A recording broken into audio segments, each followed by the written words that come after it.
Bahkan komunitas yang ini kita bicara fotografi, komunitas yang tanda kutip bicara tentang nude fotografi pun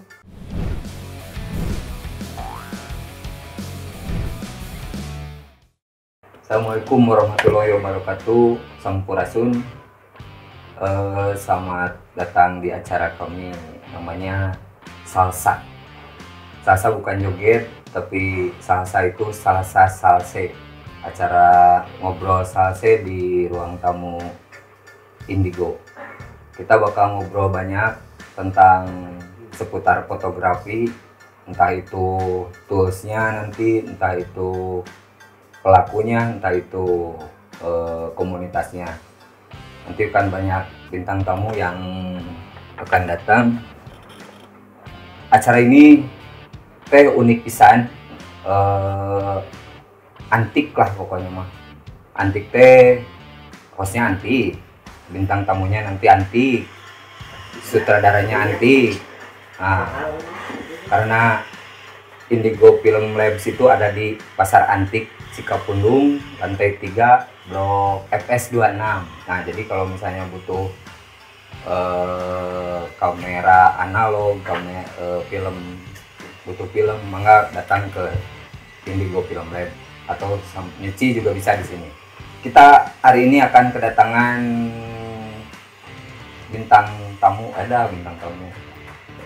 narasumber. Nah, si Akang ini pokoknya mah disebut sesepuh dah belum sepuh, disebut ngora ada rambut putih gitunya. Jadi pokoknya mah sangat terkenal dengan si Om ini. Mangga buat Om Yoga Ogre dipersilahkan untuk naon sih itu. Pokoknya waktu itulah, pokoknya mah ada ngobrol lah. halo Bapak. Ya. Namang Om. Alhamdulillah. Cuma kesibukan boleh ngerokok ya, boleh ngopi, boleh ngerokok. Di sini kita ngobrol asik, ngobrol santai kayak di warung kopi lah. Biar ini karena yang resmi-resminya udah banyak lah ya. Jadi bebas lah di sini mah mau ngobrolnya kayak gimana juga. Siap. Dan ini mah ranah budak ngora. Jadi buat teman-teman yang nonton video ini, kita punya moto sebenarnya. Motonya bawa kalem, entong riweuh, bawa happy lah gitu caranya. Jadi buat netizen yang mau komen nu ararasik lah di sini mah ada. Pokoknya ambil yang baiknya, yang jeleknya jangan diambil. Ya, oke. Nah, jadi selama itu bisa jadi bahan buat nambahin ilmu sikat. Kalau yang enggak ya itu mah masing-masing lah dan itu mah pribadinya masing-masing. Nah, sekarang kita ke Om Ogre. Om Ogre bawang pisan lahnya, maksudnya lampar pisan mainnya gitu. Nah, kapan Om mulai bawang Om? Bawang di apa nih? Banyak. Ya bawangnya dalam tanda kutip ya positif. Ini kita bicara positif. Fotografi dulu. Fotografi tahun berapa atau sejak kapan? Oh gini dulu. Mulainya ke suka komunitas dulu atau fotografi dulu? Fotografi dulu. Karena kalau bicara community dulu, saya mungkin termasuk orang yang agak malu-malu lah. Saya mah pemalu sebetulnya, mau masuk community juga aduh malu lah gitu. Tapi akhirnya tuh malu-malu kan? Akhirnya malu-malu berani malu akhirnya. Jadi tahun 92 itu nakal-nakalnya itu bukan nakal sih, ngelihat kamera bapak almarhum ada Pentax Spotmatic dulu. Oh ini kayaknya asik nih gitu ya. Terus ambil, terus coba jepret-jepret. Nggak ngerti kan, nggak diajarin juga. Belajar aja sendiri gitu. Terus karakter si kamera ini seperti apa, karakter lensa seperti apa. Terus udah gitu, dulu deket rumah saya kebetulan waktu itu tahun 92 itu di Jalan Rusa Buah Batu, belakangnya dulu ada brand di sana. Nah dulu Fuji Film juga masih buka tuh di tikungan Banteng. Jadi kalau beli film ke situ. beli hitam putih saya sakabet gitu. Saya lupa merek-mereknya apa aja dulu yang waktu Kalau itu. dulu murah dulu teh. potong dulu Om. Kalau dulu mah kemarin masih gampang ya Gampang. nyari The film banyak Ya. gitu. Nah terus dari itu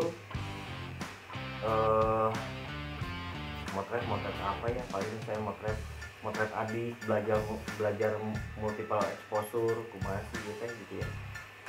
Itu teh belajar teh tiba-tiba ke ini bisa kok jadi dari satu frame bisa jadi 2 frame atau 2 gambar gitu ya. Saya teh ngulik aja sendiri, oh caranya gini, udah tahu fungsinya buat apa, buat ngapain waktu itu nggak tahu. Nah terus fungsi cahaya apa sih gitu, saya di kamar motretin lilin dari ini shadow teh gimana sih gitu, terus highlightnya gimana sih. Jadi di kamar tuh bisa, saya di kamar bangun tidur pagi motret aja, pokoknya motret aja. Kebang apa diingetin lagi tuh kalau makan diingetin, nggak keluar, kadang minta dibawain ke kamar saking asiknya. sadar udah subuh. Itu tuh umur berapa Om? 92 tuh saya SMA. SMA ya? Berarti SMA tuh udah senang foto gitu ya? Jadi kayak orang yang nggak punya dunia lain, iseng asik di situ aja gitu, cuman itu aja mainannya gitu. Punya mainan yang lain tapi kalau lagi senang itu terus sampai selesai, jadi ngulik aja terus sampai selesai. Tapi udah ngulik di situ udah, terus udah gitu dulu sempat sekolah kayak basic fotografi gitu, tapi kita kayak kirim cetak 8R, kirim baru nunggu reply itu mungkin sebulan baru balik. Mending kalau bahasa Indonesia ada bahasa Inggris macam lagi rudat ya. Ini teh gini kata si profesornya itu. Ya udah akhirnya dapat beasiswa buat sekolah di sana, tapi nggak berangkat ke sana, di sini sekolahnya. Harusnya ke sana. Nah setelah setengah tahun kali ya, saya dikatakan lulus lah gitu ya. Harus ini apa, kalau bahasanya final exam lah, jadi harus kesana, ujian di sana gitu, baru kemudian wisuda gitu.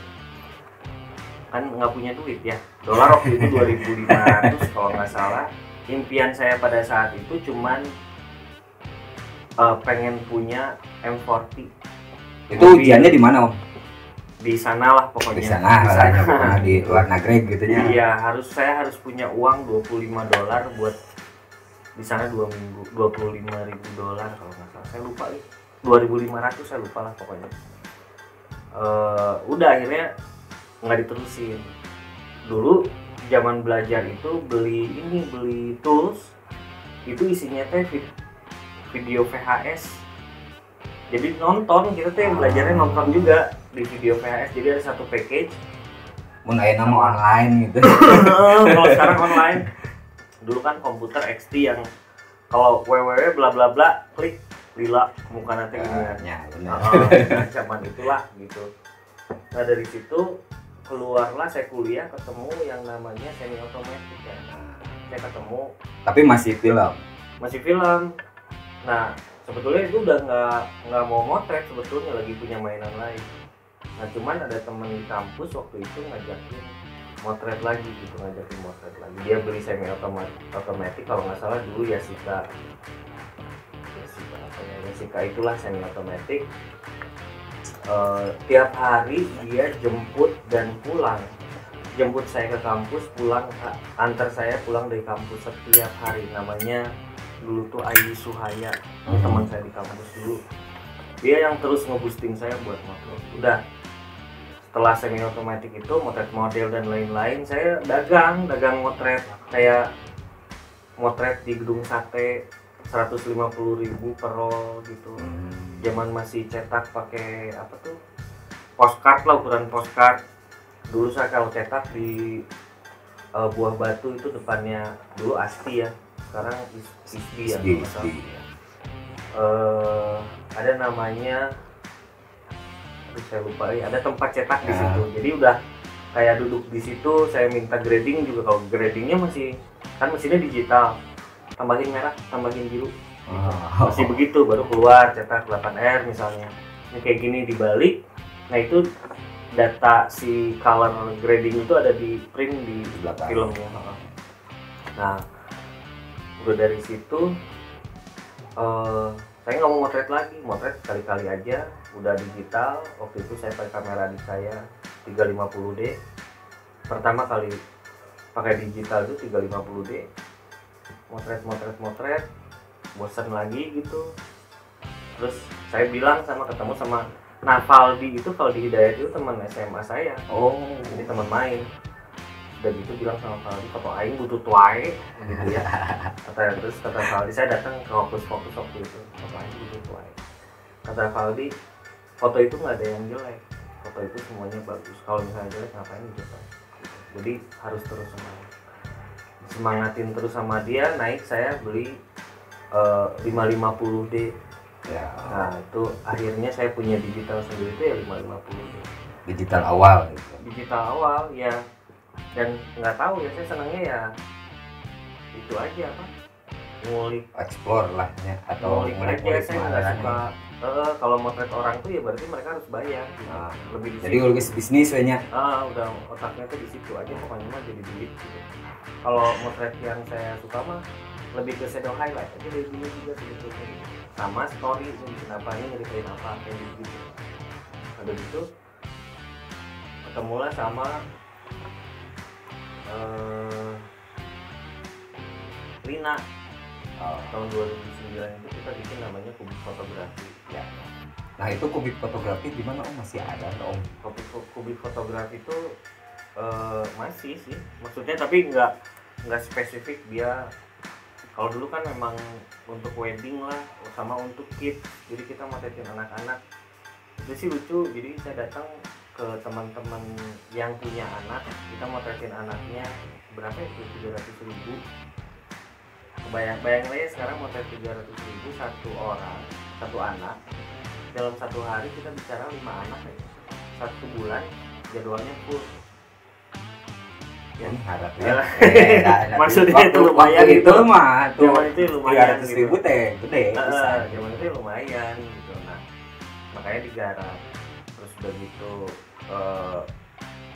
Kubik itu masing-masing, saya jalan sendiri, dia jalan sendiri, dia main di butik, saya main di fotografi tetap. Lalu saya collab sama siapa lagi ya. Lalu kemudian, nah di situ saya ngerjain video buat instansi lah gitu ya, katakanlah nggak bagus, ini ada sesuatu, sampai semuanya saya harus dimulai lagi dari nol, semua dari nol. Ibaratnya ini beli rokok aja sebatang aja nggak sanggup gitu. Akhirnya saya harus diam 3 bulan, nggak mau ketemu siapa-siapa dan lain-lain. Saya tinggal di rumah, saya nggak punya tempat untuk saya tinggalnya di mana sih, karena di rumah kan bukan perokok, di rumah nggak ada perokok, cuma ada satu lagi, cuma di rumah itu nggak ada tempat buat perokok. Jadi saya taruh meja di dapur, saya cuma taruh kertas sama ballpoint, lu mau ngapain gitu. Beli rokok nggak sanggup, cuman itu doang, tapi seolah-olah saya perokok gitu loh. Jadi diamnya di dapur seolah-olah perokok, padahal beli rokok sebatangnya itu sanggup. Waktu itu udah nikah. Oh udah nikah ya? Itu saya bilang mau beli rokok enggak sih, gengsi ya. Enggak. Terus saya oret aja. Jadi motret saya pada saat itu yang di kertas itu saya gambar gedung, saya ingat banget gambar gedung, saya gambar jalan, saya gambar gedung lagi di sini seolah-olah ada model. Di sini ada lighting, berarti cahaya masuk ke sini. Di sini berarti dapatnya shadow. Saya kasih fill in di sini, berarti akan dapatnya begini. Imajinasi aja dalam kertas. Ganti kertas kalau udah penuh, gambar lagi gitu. Memotret saya di sini. Lagi Korea nepeng kamera aja. Nggak mau ketemu siapa-siapa. Memang nggak punya kamera, udah habis semua. Orang sampai saya bayar orang aja, lo bayar pakai motor, bayar pakai motor. Gitu. Nah ceritanya di situ, terus nggak tahu gimana, itu saya datang. Terus ada rezeki katanya mau diambil, saya bilang bukan rezeki, iya ada kartu kredit katanya, mau dipakai nggak tahu punya siapa. Dia kayaknya akal-akalan aja biar saya semangat gitu. Terus saya nanya kan, kalau kartu kredit itu bisa dicairin jadi duit nggak? Bisa. Oh iya bisa. Berapa itu teh? 15 juta. bisa dicairin 10 juta aja nggak? Bisa. Ya udah 10 juta itu aja. Buat apa? Buat beli kamera sama lensa. Dari situ saya beli lagi kamera, beli lensa. Lalu kemudian berani keluar rumah itu karena saya ditelepon sama Imon Black ID. Mana di mana nih? Nggak punya handphone juga nggak punya. Hesen yang berarti ada hubungan mana? Hah? Hubungannya Akhirnya rumah. ke rumah. Oh, masih ayahnya. Imon telepon terus mana di tayangan Hesen nih, mana di mana daek motret produk aing deh. Ya suruh ke kantor. Ke kantor itu saya nggak punya duit, saya pinjam motor adik saya ke sana. Sampai sana, di sana ada 1000D, ini ada 1000D si kantor itu terus saya tanya studionya di mana ke rumah mana, semua trade apa, produk, baju dan lain-lain. Oke. Kayak gitu salarinya sekian, mau nggak diambil? Ya lumayan lah ya. Gitu. Maksudnya saya konfirmasi dulu, saya ada kerjaan tapi digajinya sekian, ya nggak apa-apa. Buat biar ada aktivitas aja, karena dia tahu saya udah ngomong ke semua orang. Nah, motret di sana, lucunya di sana tuh nggak ada studio, jadi ada di gudang, cuman ada tempat galon. Jadi setiap mau foto produk, galon itu saya pikirin, saya motret di situ. Dari situ tuh ada lighting cuman 100 watt 2. Jadi saya motret produk itu pakai 1000D dengan lighting 100 watt di sana, di lantai 2-nya Black ID Sultan Agung. Begitu saya targeting, saya harus kerja di sini hanya 1 tahun sampai perusahaan ini bisa maju secara apapun lah gitu ya, secara brand image juga, secara macam-macam lah gitu ya, bisa kenal lah istilah nama sampai sana. Lalu udah gitu saya bangun perusahaan itu sampai setahun itu, sampai bulan November itu saya izin sama Imon, saya izin bulan depan saya mau keluar, tolong cari fotografer yang lain, saya bilang. Nah itu studio, pernah kan main ke sana kan? Studio yang tadinya asalnya cuma setempat galon itu, sekarang saya punya studio yang lebarnya 6 atau 8 meter gitu kan, pada saat itu kan 6 meteran, dan di sana saya motret semua artis, Nikita Mirzani, semua lah di sana saya motret. Nah itu konsistensi, jadi kerja di sana, tapi saya minta 1 minggu saya nggak kerja karena saya harus cari uang yang lain gitu, dan mereka paham. Ya udah, alhamdulillahnya di pekerjaan itu juga banyak teman-teman yang memang, dan di situ saya akhirnya memutuskan untuk mau masuk ke community. Nah, jadi awalnya tuh setelah itu perjalanannya gitu, menuju ke sana gitu, ke community itu. Nah, setiap ada uang yang saya hasilkan, saya sisihkan untuk saya bagi ke community, atau community itu saya bentuk sendiri, tapi nggak punya nama ya. Jadi saya komunitasnya komunitas fotografi atau komunitas fotografi. Jadi saya masuk ke komunitas fotografi, kan saya nggak pernah mau. Akhirnya saya mau masuk ke komunitas fotografi. Saya bangun yang memang saya tahu, udah gitu paling saya share, kalau misalnya saya punya penghasilan saya sisihkan, saya bikin hunting, undang teman-teman datang, bikin activity aja gitu. Cuman pengen ngeliat nih siapa yang punya potensi, karena dengan begitu saya akan mudah mendapatkan fotografer dimana kalau saya dapat pekerjaan saya bisa kelola mereka lah ya, cara bisnis gitu ya, take and give nantinya ya, lebih ke sana sih sebetulnya.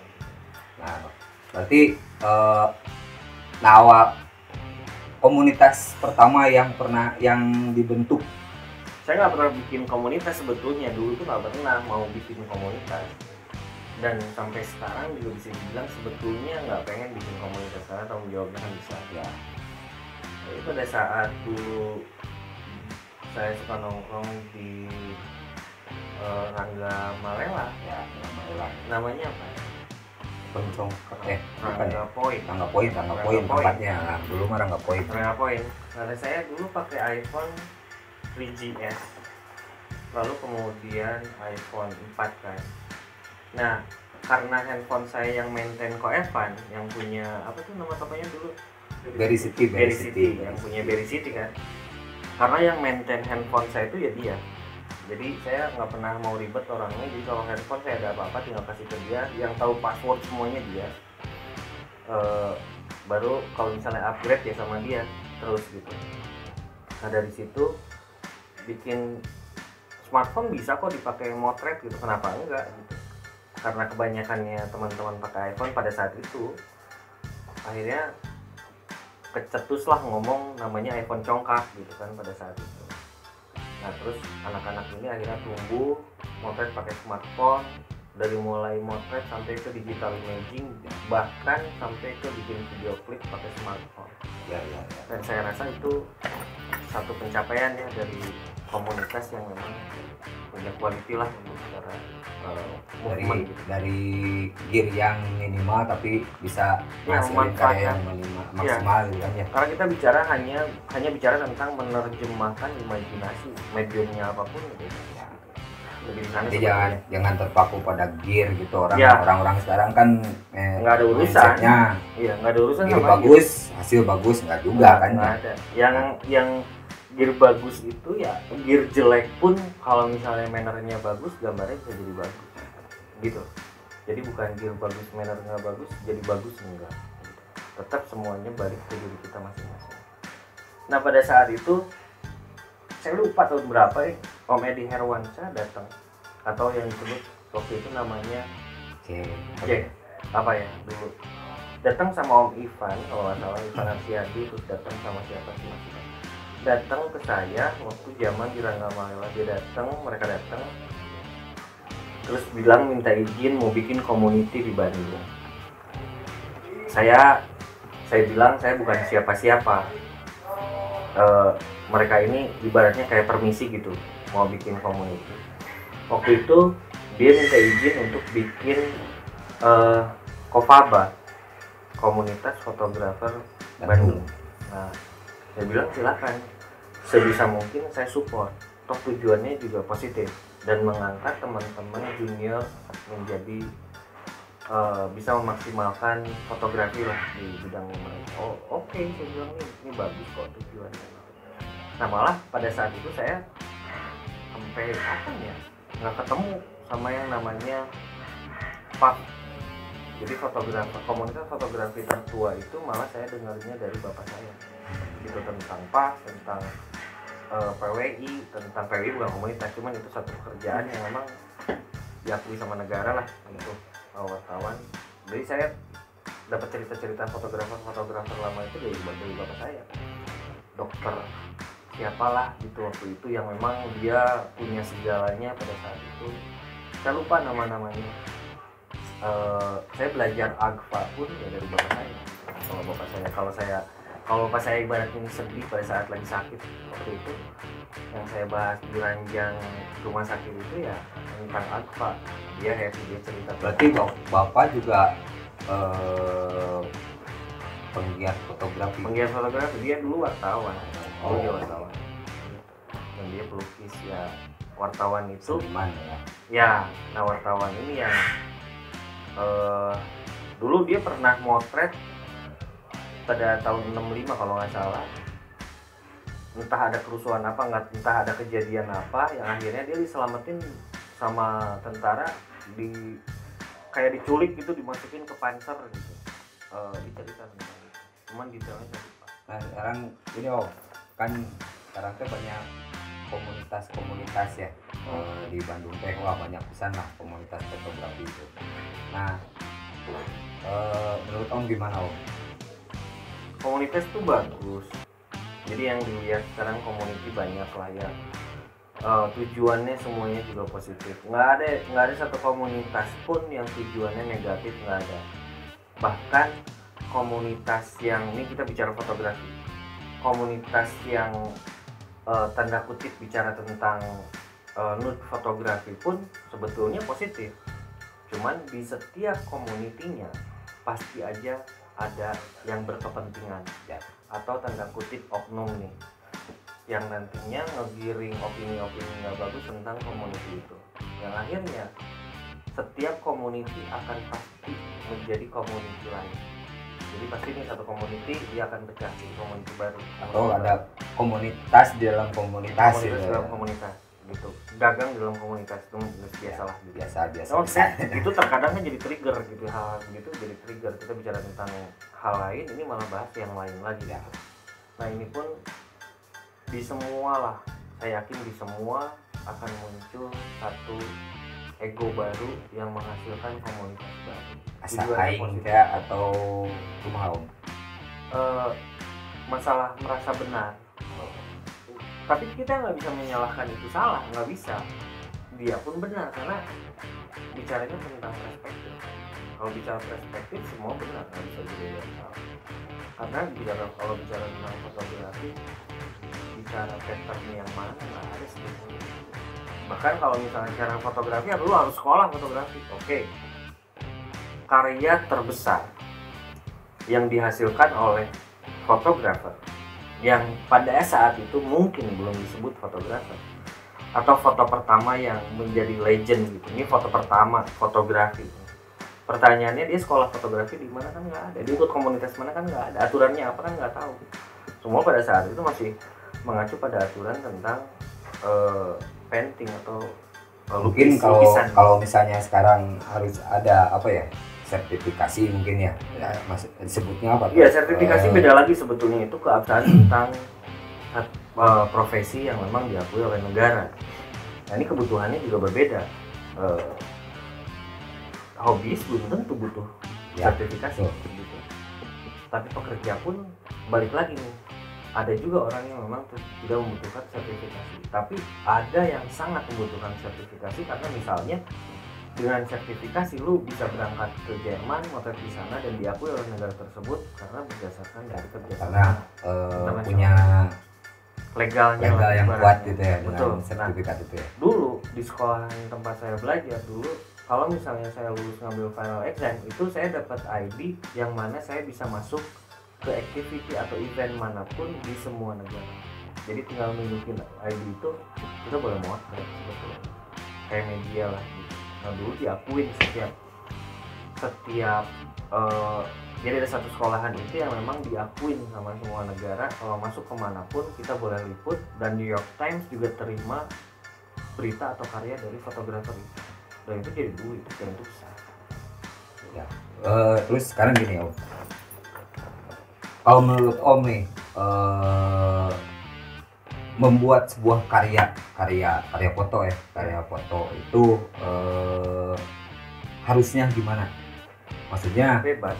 Maksudnya sekarang kan ada, saya pernah dengar ada istilah genre di fotografi sekarang. Nah itu ya, menurut Abang gimana Om? Itu pengkotakan gini. Pada saat kita membuat karya atau statement atau apa yang disebutnya, pada saat dia dikotakan udah pasti menjadi sebuah kekakuan, dan ketika salah satu orang ada di kotak itu akan muncul namanya keakuan. Jadinya dalam satu karya ini jadi nggak menjadi satu perspektif yang bisa dilihat dari manapun, jadi hanya perspektif yang dia lihat atau yang memang sepaham sama dia tentang perspektif tadi. Nah pada saat kita bicara tentang karya ini kan harus global, ini dia harus bisa terlihat dalam sisi manapun tanpa bicara tentang kotak gitu. Kalau bicara genre dan pengotakan fotografi buat saya sih kayaknya terlalu aku gitu ya, karena harus belajar dari musik lah. Pada saat musik menjadikan genre masih gitu.